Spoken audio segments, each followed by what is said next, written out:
네, 상담자분 안녕하세요. 네, 안녕하세요. 네, 반갑습니다. 오늘 어떤 종목? 반갑습니다. 네, 오늘 어떤 종목 가지고 오셨나요? 네, 현대모비스. 네, 현대모비스요. 매수가와 비중은 어떻게 되세요? 네, 26만 4,500원에 14%거든요. 네, 근데 이게 이제 반을 줄여놓은 거예요. 아, 그러시군요. 26만 4,500원에 14%이신데 비중을 절반 정도 덜어낸 상태다라고 말씀해 주셨네요. 전문가님, 네네. 여기서 전략 어떻게 더 할까요? 매도를 언제 하셨죠? 매도를 그냥 본전이 와가지고 정리를 했는데 그 뒤에 좀 오르더라고요. 그럼 손실 보고 매도하신 거네요? 그냥 예, 거의 손실이라고 보죠. 자, 현대모비스 좀 무겁죠? 네, 너무 무거워요. 너무 오랫동안 가지고 있어서. 요 좀 시간이 좀 필요해요. 왜냐하면 삼성이나 LG나 이런 쪽은 이미 세대 교체가 됐죠. 네. 현대는요, 아직 남아있죠. 예. 이게 좀 시간이 필요하다라고 좀 생각을 하고 있어요, 저는. 그러면 지배구조에 대한 부분들을 보게 되면 저희 현대모비스가 수혜를 좀 받을 수 있을 거라고 생각을 하고 있거든요. 현대모비스나 현대글로비스나. 근데 이게 좀 시간이 좀 무거워요. 그러니까 시간이 좀 걸릴 것 같아요. 지금 그럼 14%를 갖고 계신단 말이에요. 26만 원대에. 네.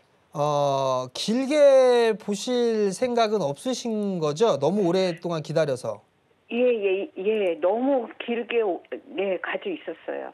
예. 그러면 지금은 그냥 보유하셔도 돼요. 지금은. 그럼 매수가율은 올라올 겁니다. 아, 그럼 추가면서 할까요? 아니요. 시간이 필요하다면서요. 길게 보기가 힘들다면서요. 징그럽다면서요.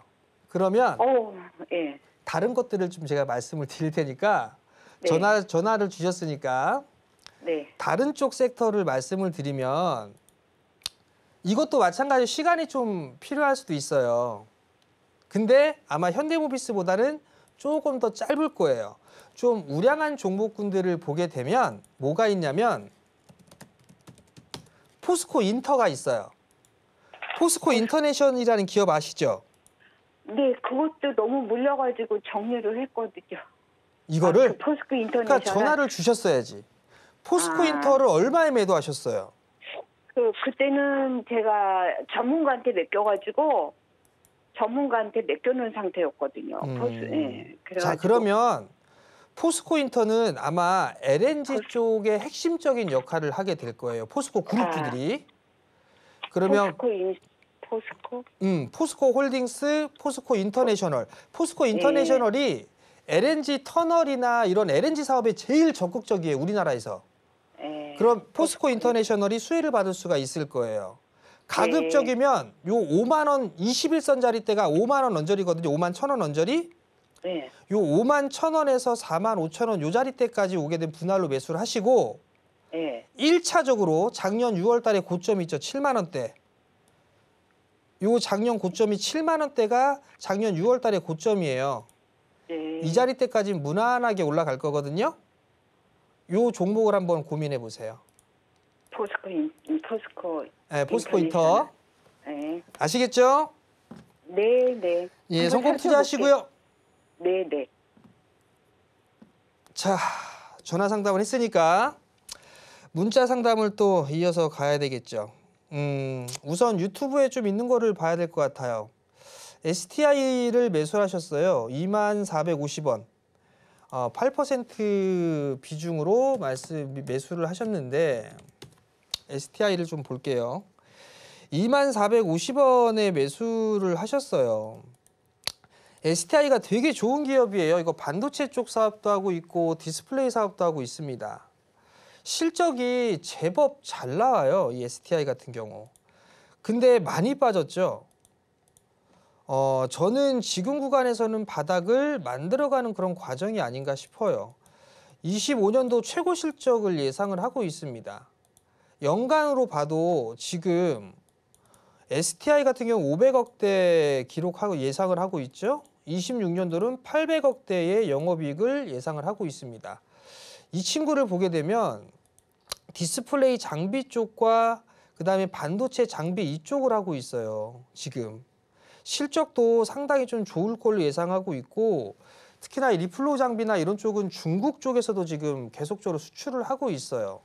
그렇기 때문에 저는 지금 단가에서 매수를 해서 보유를 하고 있다라면 저는 기본적으로 좀 여유 있게 보게 되면 1차적으로는 이건 이 자리대 넘어가야 되지 않을까 싶어요. 31,000원짜리대 넘어가야 되지 않을까 싶고요. 일단 뭐 긴 관점 중장기적인 부분들을 말씀을 드렸으니까 가장 중요한 자리대가 이 32,000원, 3만원 이 자리대예요. 이 자리대를 넘어가야 신고가를 노려볼 수가 있을 것 같거든요. 그렇기 때문에 이 신고가에 대한 부분들은 미국 시장의 흐름을 같이 좀 볼 수가 있어요. 볼 필요가 있어요. 미국 시장이 급락이 나왔기 때문에 한국 시장도 영향을 받은 부분들이라 미국 시장을 따라서 움직여요. 그렇기 때문에 지금 구간에서는 1차적으로 중장기적으로 보지만 3만 원에서 32,000원 요 자리대를 1차로 먼저 놓고 보세요. 여기를 강하게 뚫어주게 되면 저는 신고가 이거 넘어간다고 보거든요. 근데 미국 시장이 조금 걸려요. 그러니까 32,000원 정도를 일단 1차적인 목표가로 놓고 그리고 나서 이제 대응을 한다라고 좀 생각을 하시면 될 것 같고, 비중이 조금 적어요. 8%면 만약에 조금 출렁거림이 나온다라고 하게 되면 뭐 19,000원 이하 뭐 그 자리대에서는 좀 더 비중을 늘려도 되지 않을까, 그 점 좀 말씀을 드릴 테니까 참고를 하셨으면 좋겠고요. 자, 다음 종목이에요. 다음 종목은 캐리소프트를 매수를 하셨어요. 캐리소프트를 6,500원에 매수를 하셨습니다. 자, 6,500원짜리 때면 이 구간에서 매수를 하셨어요. 눌림목 구간이다라고 생각을 하고 매수를 하셨습니다. 근데 캐리소프트가 뭐 하는 회사죠, 이 회사가? 자, 보게 되면 실적이 안 나오네요. 별도 기준으로 봐도 안 나오죠. 신성장 기업이라 그래도 조금은 자유로운 그런 사항들인데, 이 친구 같은 경우는 컨텐츠 이쪽의 기업이에요. 자, 한한령 해제에 대한 기대감, 이 부분들로 있어서 테마성의 흐름들은 나올 수가 있어요. 근데 시세의 흐름들이 짧을 수가 있어요. 두 번째, 에이펙 정상회담이 올 하반기에 있어요. 10월경인가 있죠? 그때 아마 시진핑 주석이 참석을 할 거다라는 전망들이 있습니다. 그 전에 한한령에 대한 해제라든가 이런 부분들이 있겠죠. 아마 캐리소프트를 매수하신 분은 단기적으로 좀 보시지 않았나 싶어요. 그러면 대응을 해야 할 필요성이 있겠죠. 61선을 기준으로 좀 보세요. 이 61선 깨지게 되면 단기적으로 시세는 끝난다라고 좀 생각을 하시면 좋을 것 같고, 거래량이 좀 부족한 게 흠이에요. 제 판단에는 이거 지금 약간 수익 중이니까 매도하셨다가 6,000원 언저리 때 다시 잡을 수 있을 것 같거든요. 제가 봤을 땐 그때 좀 다시 보는 게 어떨까, 그 점을 좀 말씀을 드릴 테니까 좀 참고를 하시고,